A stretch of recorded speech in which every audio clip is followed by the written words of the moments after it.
Here's where you're gonna learn what it takes to be a real mafioso. Helltaker is a free indie puzzle game on Steam. This may come as a surprise to you, as it certainly did for me. As for the first couple of weeks of its inception, I just thought it was some hive mind movement of every Twitter artist on the planet drawing the same demon waifu material. However, after realizing all Twitter artists aren't actually neurologically linked to one another, I decided to install the game and give it a shot. This game has the basic mechanics of a flash game you would find on a website like Nitrome, but it's a lot more stylish and well polished. This is meant to be a compliment, not an insult, as flash games are, in my opinion, a cornerstone of PC gaming and are integral to game development as a whole. The game itself plays like your typical block pusher, where you move around on a small tiled map in order to reach the end. However, there are a couple of major tweaks that make this game different from a game like Box's World. Huh, you remember Box's World, don't ya?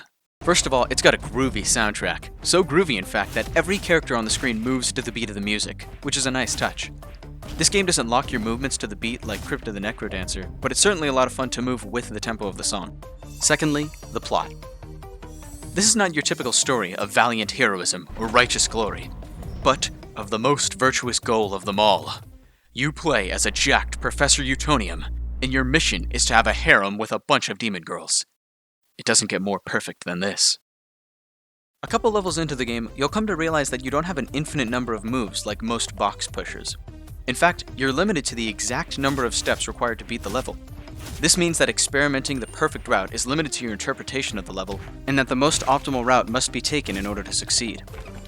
I should also say that I didn't skip a single level, and that if you did skip a level, you're a damn coward and belong in actual waifu bait hell. You can also ask for life advice. This might sound like a tip mechanic, but it's really a way for the developer to cram in some funny scenes with various demons. It's a clever and enjoyable bit of interaction that the game would otherwise lack.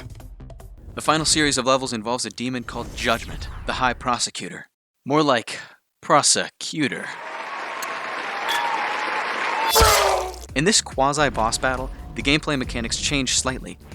You now have unlimited moves and there are no turns, but you must dodge obstacles in order to deal damage to Judgment and progress. This is a fresh change of pace and allows for more skillful gameplay for those who can mash their arrow keys most effectively. I would tell you what happens when you defeat Judgment and collect all the demon girls, but I'll let you play the game to find that out.